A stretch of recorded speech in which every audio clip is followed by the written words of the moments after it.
High political drama erupted in Telangana on Thursday after the Telangana Rashtra Samiti, which has rebranded itself as Bharat Rashtra Samiti, accused the Bharatiya Janata Party of poaching its MLAs. They pointed out that the BJP is indulging in yet another Operation Lotus, and it is also trying to destabilize the TRS government, a charge denied by the Bharatiya Janata Party. In fact, the Bharatiya Janata Party leaders said that it is an attempt by TRS to defame it ahead of the November 3rd Munugodu polls. We have with us Rishika Sadam, who's joining us from Hyderabad. We also have our political editor DK Singh, who will try to decode what exactly happened on Thursday, and at the same time, what does it mean coming ahead of the initial polls in Telangana. Welcome, Rishika. Hi Neelam, hi DK. Hi. So could you just explain to our viewers what exactly happened on Thursday? You know, both the BJP and TRS, they are accusing each other, but what exactly happened? Neelam, call it Operation Lotus, Operation Akarsh, or Operation Farmhouse, because this whole drama happened in Farmhouse. But it so happened on a late Wednesday night, almost about at 9:30 p.m. The police, the Cyberabad police, under whose jurisdiction this farmhouse comes in the outskirts of the city, rushed to this farmhouse and found that 4 TRS MLAs were there, and there were also 3 individuals there who were taken into custody. Those individuals were taken into custody. The police initially did not term them as BJP agents. They did not associate any link with BJP, but they came out and said that these 4 MLAs, one of them had given them a tip-off to the police saying, we are being poached or we are being lured by offers of money. We are being asked to quit our party. So this is going on. These individuals who've come to the farmhouse are from BJP. So after receiving a tip-off, the police went there. Now, there are also certain loopholes in this entire process because the farmhouse belonged to one of the MLA who was present there. There were 4. One of them is pilot Rohit Reddy. The farmhouse belonged to him. The police later also said that the tip-off they got was from Rohit Reddy. The BJP obviously is denying it. They're like, try and establish a connection between those agents as us because we have no association with them whatsoever. But before we come to that, this is what happened. So police rushes there, takes them into custody, and a day later when they put out the FIR, we see that they've termed them as BJP agents. They've said that these individuals, one of them is a priest from Faridabad, and another one is a Swamiji from Tirupati, and the third person is a businessman from Hyderabad. So quite different profiles that we're looking at, who the police termed as BJP agents who were trying to poach these MLAs. So this is what happened, and then why this becomes crucial is that this high-end political drama has been going on since late Wednesday when the accused were taken into custody. Both the parties are accusing each other of this. BJP has denied any kind of association. In fact, they've asked police to establish proofs first. Now, it also said back to the police when the accused were taken to an ACB judge. The remand request was rejected, saying that there's no evidence of the bribe taken. Now, in the FIR, the police also mentioned that the agents tried to poach the MLAs by offering them money as high as 100 crore rupees each, 50 crore rupees each. They asked them to mobilize few more people. So when they termed that they offered them a bribe of 100 crore rupees, the police could not seize any cash, nor could they provide any evidence at the ACB judge. So the remand request has been rejected, and as we speak, we also get an update that the Cyberabad police is going to the High Court over this issue, that the remand request has been rejected. So this is what happened. It has been happening since late Wednesday. Now the political side of it is BJP, like you mentioned, has denied association, and all this is happening just when the state is few days away from the Munugodu bypoll. So BJP has denied association. Meanwhile, TRS has been saying that this has been an operation from the high command, BJP high command, that's coming all the way down to Telangana. They're offering money. They're trying to take our MLAs. They've also brought an angle of how because KCR announced this national party, this is an attempt by the BJP from the center to try and destabilize him. Because in the FIR, the police also said that the agents allegedly told the MLAs that there's eventually planning by the party to destabilize and topple the TRS government. So, and Rishika, the state BJP president also went to a temple, right? So absolutely, yes, DK. I mean, we've seen this in the past also whenever BJP has to prove a point or prove that they're not involved in any of the situation, they're ready to take an oath, and that happens at a temple. Particularly by the BJP chief, Telangana BJP chief Bandi Sanjay, who always calls himself a protector of Hindu Dharma. So he went to Yadadri temple, he'd taken an oath there. Now, when this whole controversy happened on late Wednesday night, at that minute itself, he held a late night press conference about 11 p.m. and he challenged the chief minister to do the same, saying, I am ready to go to the temple, take a note that BJP has no involvement in this. We have no association with those agents, which is precisely what he did at the Yadadri temple, challenging that the chief minister should also do the same.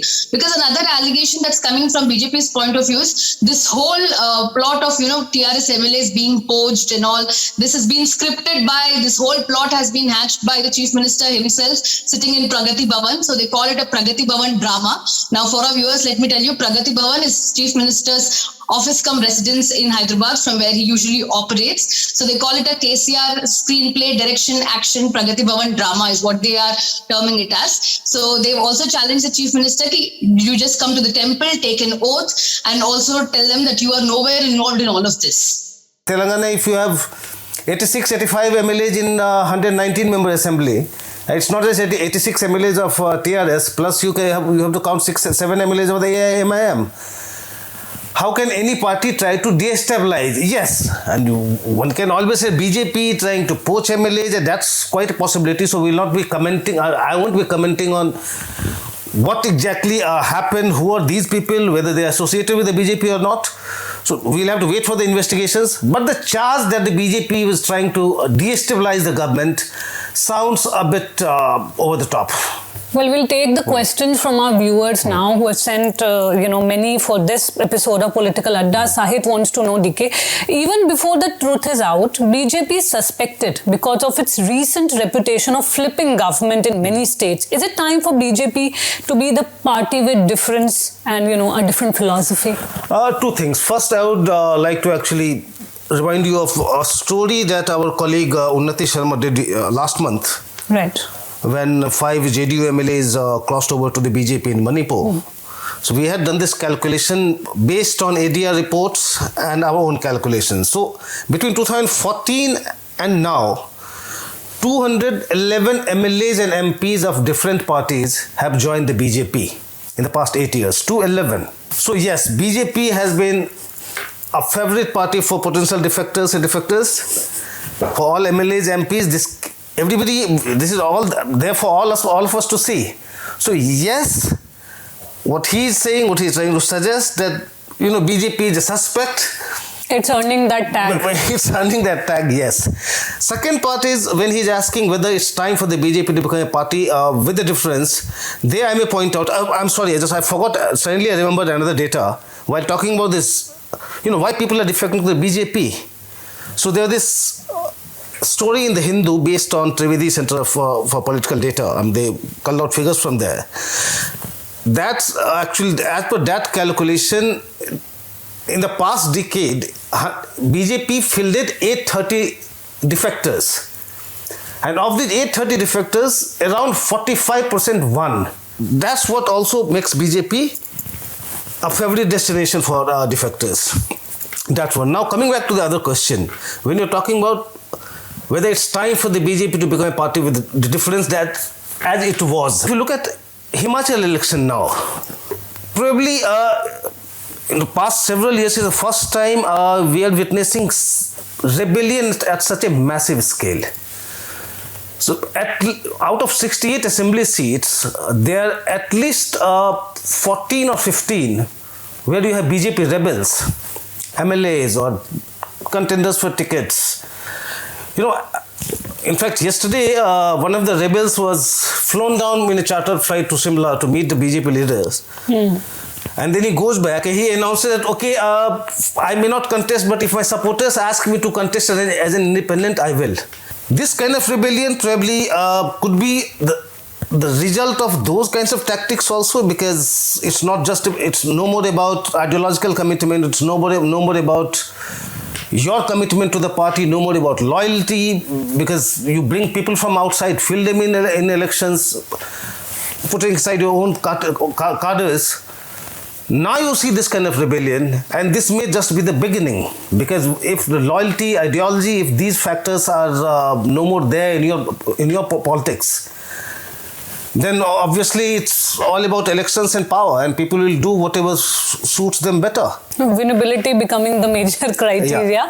Rishika, a question for you from our viewer. BJP's idea of BJP's religion divide, he says, doesn't work in Telangana. But BJP's idea of cashing dominant caste Muttiraj, Munuru Kapu, who are underrepresented in assembly, may get weight. What would KCR do to regain their support? Yeah, Neelam. So when we say BJP's ideology of religion does not work in Telangana, that is because Telangana as a state geographically and the way the nature of the state has never been dependent, or the reliance more on religion, or they've never been so much of a, leaving Hyderabad aside, as they popularly say, Ganga, Jamuna, Tehzeeb here. So that kind of religion divide, especially in the rural parts, might not work how much it works in the city. And for instance, if you take Andhra, the kind of religion divide is quite narrow. You wouldn't probably, when you go to a district, you wouldn't even be able to differentiate which person belongs to which district. So both the Telugu states are not so heavily dependent on religion, or the divide is not clearly seen on the ground. So it would be hard for the party as such, which shares that ideology, to penetrate, especially in the rural interiors, is what we are discussing at. Now, keeping Hyderabad aside. Now, when we come to this point of Muttiraj, Munurkapu communities, these are all subcastes of backward BC community here in the state, which has a significant vote bank. And there's several other, there's Yadav, there's Gollu, all these subcastes are also there in the BC community. Now, when we talk about what how BJP is trying to woo the BC community, they have strong BC faces. Our state BJP chief is from the BC community. Then Itala Rajendran, who was a former minister, who was ousted from KCR's cabinet after some land grab allegations. He joined BJP. He won as an MLA. He's from the Muttiraj community. There's another strong MP face in BJP, Arvind, from the Munurkapu community. So KCR particularly, now that BJP is trying to reach out to the BCs, they've been a bit aggressive on this. And they have representations from the community as the strong faces. Over the last 1.5 years, there hasn't been any significant move from KCR to woo that community. But largely, KCR has been keeping the community on a good note. For instance, let me just put it this way. We have at least, there are a couple of ministers in his cabinet who come from that community. Srinivas Gaud is there, Talasani Srinivas Yadav. They're all from the BC, representing the BC community. And among his many welfare schemes that KCR has in the state for different communities, there's a tiny scheme for the Yadav community, which is again, is a subcaste of the BC community, where they distribute sheeps annually. So there are, and also another point, how he's trying to balance it out if BJP is going to the BC community, is the vote bank. How he's trying to balance it out is he's trying to consolidate it by probably getting closer to the other communities. For instance, over the last 1 year, KCR's outreach to Dalit community has been on a large scale. During a last bypoll, he announced this massive scheme called Dalit Bandhu, where eligible Dalit family would be getting about a 10 lakh rupees kind of thing, a lump sum amount. And he's also planning to introduce a Girijan Bandhu. So he's kind of trying to get closer to them, so that even if a certain section of a BC community vote bank is hurt, there would be something to balance it out. But like I also mentioned, the representation from the BC community has always been there in his team in terms of ministers or appointing chairmen for any state-run bodies. At the same time, schemes have also been there for the BC community. There's also a demand from the BC community, like Dalit Bandhu, Girijan Bandhu. He should also probably launch a BC Bandhu, but there's been no discussion on that so far. And also, I'd like to quickly add a point before we move on from this. So the BC community as such, which has about a significant vote bank share, say about 20 or over that, actually a lot more than that, they're always on the fence. It's not like all the communities probably go rally behind a single party. There are many subcastes within BC, and each of them kind of like, they have their own orientation towards which party to go for. So BC community as a whole they'll not be party, I mean, the rallying behind a single party does not work. Among VCs, Munur Kapu, yes, definitely it's a strong, significantly larger subcaste. So among them too, they have divisions about who they would be going for. Munur Kapus in Hyderabad would have a different way of voting compared to Munur Kapus in the rural areas, because they would rely a lot more on the schemes and the representation. Rishika, just to add there, when you talk about, polarizing tactic, probably not working in Telangana. What we saw in Greater Hyderabad Municipal Corporation election, again, all the provocative speeches. And the fact is, of all the Muslims in Telangana, I suppose 45% of the Muslims are in Hyderabad only. And there we saw all these top leaders of the BJP going, and they made a huge difference. Polarization worked in Hyderabad municipal elections. Then again, if you look at Lok Sabha election, you go seat by seat, seats where you have Muslims in significant numbers, say Nizamabad, Karimnagar, BJP won all those seats. So we don't know. It may also be about looking at BJP as a possible alternative, because Congress is hardly there on the ground. So that could be one factor. But polarization is working in certain areas to a certain degree so far.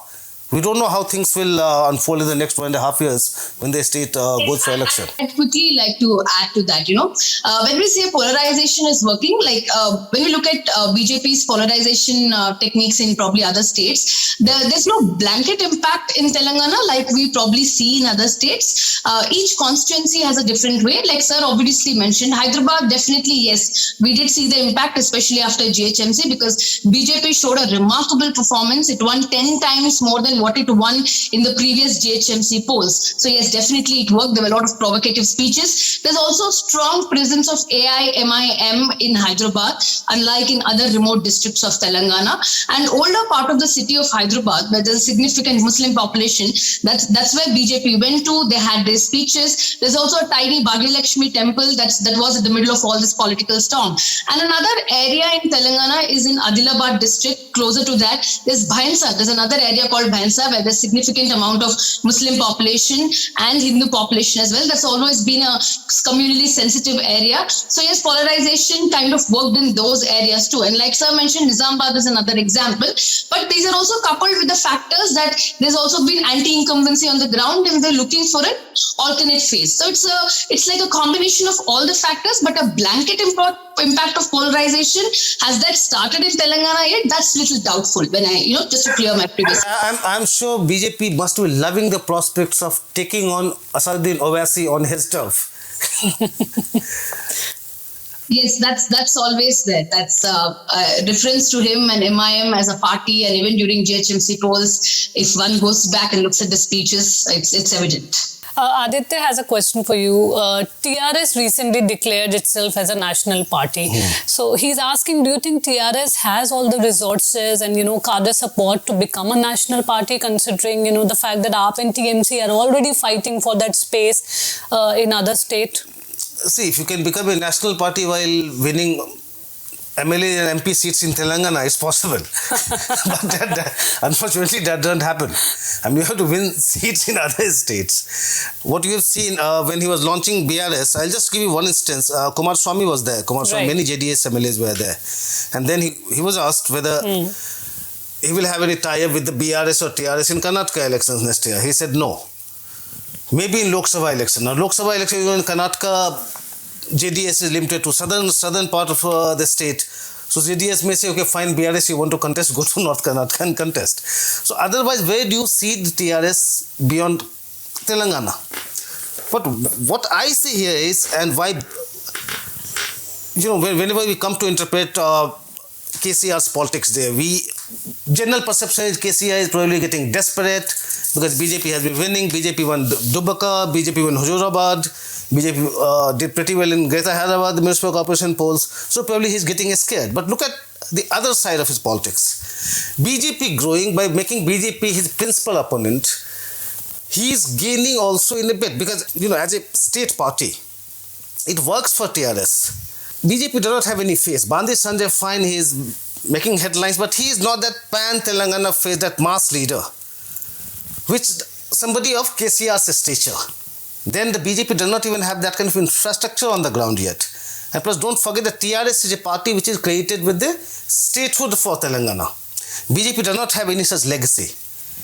So when you are fighting assembly election, BJP may replace the Congress as the principal opposition party, but BJP still has some way to go before it starts thinking of toppling KCR. KCR remains a mass leader there. But in the Lok Sabha election, TRS has an issue because in the last election also BJP won 4.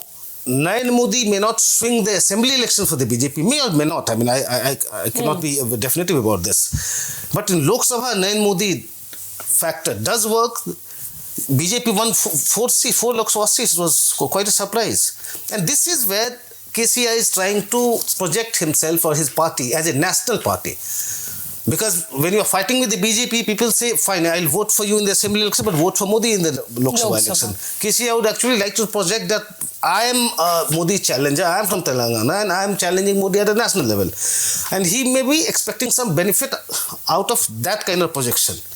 Otherwise, nationally, it doesn't really work. I mean, we have been talking to people, even TRS people, this guy has been in touch with TRS people, even they don't understand how KCR is trying to become national. Rishika, one question from you. Narendra Modi, the viewer says, projected Gujarat in 2014 elections. Arvind Kejriwal showcased his model of governance, talking about the education and healthcare sector. What is ideology, as far as Telangana is concerned, what is ideology and governance model does KCR have in order to sort of, attract voters from all across the country? Let me put it this way. When KCR or his team or KTR, his son, they all spoke about this national party. When KCR launched or renamed his party to project itself as national party, they sold this whole pitch of, we want to make Telangana model the nation model. What is the Telangana model? They kind of take pride over schemes such as Raitu Bandhu. I mean, before even central government launched their own scheme, their own version of this cash assistance to farmers, Telangana had this scheme in the state. It was a scheme launched by KCR, all of it planned and then launched. So kind of it's his own scheme that he launched. So Raitu Bandhu, they take a lot of pride in Raitu Bandhu being kind of adopted across the entire nation, states having their own schemes. So Raitu Bandhu is one such scheme that they look at and the kind of innovations or kind of change that agriculture has seen. Another thing I'll tell you, we have something called a Mission Bhagiratha, which is not a welfare scheme as such. It's a state government program where it's more similar to the Har Ghar Jal and Nal concept. So where every household in the state will have a tap connection. So that's been implemented. In fact, we've also done stories in the past showing how much of that worked, looking at the statistics. So they've achieved 95% of households having that kind of connection. And looking at welfare schemes, both the Telugu states bank strongly on welfare schemes. Every community has a welfare scheme, starting from pensions to probably, like I mentioned, the sheep scheme, distributing sheep to another community. Then there's KCR kit for women who just undergo delivery at a government hospital. And then there are, we spoke about pensions already. In 2018, KCR also launched this scheme, cash assistance for the unemployed youth. Now, unemployed youth is one section where there's a lot of anti-incumbency because they expected a lot more jobs right after Telangana bifurcation, Andhra bifurcation to be put. That didn't happen. So every community, more or less, there are schemes that come to them. So that is something that they are looking at. And recently they've also been talking about how the state IT exports are at a really high scale. So all of these things are something that they want to show. Most recently also, there's been a lot of criticism for KCR of how he's always ignored the education sector. Schools, government schools and all, they've been in a very pathetic and shoddy state. So most recently there's another program that's been launched that's called Mana Uru Mana Badi, where all the government schools in the state in different phases would be revamped and there'd be quality education is what he promised. So all of these things are something that they want to pitch, they want to show. And of course, we have this massive irrigation project called Kaleshwaram irrigation project that's spread over acres of land, and it's supposed to irrigate a lot of lakhs of acres of area in the state. Of course, there are a lot of corruption allegations against it also. We not get into that at this point of time, but strictly sticking to what the question is, these are something that the party plans to pitch at a nationwide level and then take the Telangana model forward. I was talking to a senior TRS leader, Rajya Sabha member. He said, you seem to be throwing money everywhere. He says, what do we do? There is so much of fund lying and we have to use it. We have to give it out to somebody. I don't know how much surplus the Telangana has right now. Because I was given the impression there is so much of money that they can keep distributing it, and it's like it's not going to end. No, there's definitely not a surplus. We look at budget every year. There was a deficit. Debt keeps rising. That's the criteria with every state, but definitely not so surplus that there's, we can launch abundant welfare schemes. Even Dalit Bandhu that I was mentioning, where every Dalit family gets these lakhs of cash assistance, eligible Dalit families. That's a really ambitious scheme. You will have to look at every Dalit family in the state and just hand over lakhs of cash. That's been aimed at the empowerment, but financially speaking, that's definitely not that much surplus also that we can probably look at these. Telangana is much better off than Andhra that way. Financially, yes, Telangana is better off than Andhra Pradesh, but a lot of factors that we'll have to look back when the state was bifurcated. Telangana has Hyderabad in contribution in terms of revenue. Andhra Pradesh, of course, does not have a city like Hyderabad, so the balance between the expenditure and the kind of revenue they're earning, Telangana somehow could manage it, and of course the governance that came in later. But for Andhra, which did not even have a capital when they bifurcated, it's a lot more. It proved to be a lot more tougher. So the whole process seemed a lot more difficult, and that's why their numbers are a little more worse than Telangana. Rishika, I'll ask one last question. Viewer wants to know, there are a number of BJP leaders who have, left the party, and the impact that will have as far as, BJP's politics in Telangana is concerned. See, I mean, there are no significant faces from the BJP that have left the party recently. In fact, the party has gotten significant faces. Idala Rajendra we were talking about, he was a former minister with KCR's cabinet, very close aide of KCR. He moved to BJP. And most recently, for the Munugodu bypoll, which is why we're seeing this whole political drama in the state in the first place, Munugodu is a Congress seat, and they've literally been dropped off from the seat because the sitting candidate, MLA, Komat Reddy Rajgopal Reddy from Congress, jumped to BJP. So they have strong faces coming in. But yes, there was two other faces that probably quit. I've also seen the question. They're talking about Dasoju Shravan and an ex-MP. Both of them, although are a well-known face in the state, they couldn't translate their popularity to votes at all. If you look at their previous track record, their vote share in their constituencies has been very insignificant. So I don't think it would be that much of a dent at this point of time for BJP, because they have stronger faces to cut that out actually. No, very interesting. I was reading the resignation letter of Bhaskar. It was yesterday, right? And there he is talking about Rishi Sunak. There he is talking about US Vice President. People of Indian origin are becoming big, and the BJP's politics is just contrary to what these things they stand for. Those societies stand for. So first time I saw Rishi Sunak coming into or figuring in a resignation letter by a politician. Well, with this, we come to an end of this episode of Political Adda. But do watch this episode as well as our other videos on our YouTube channel. Thank you for joining us, Rishika. Thank you, DK Singh. Thank you. Thank you.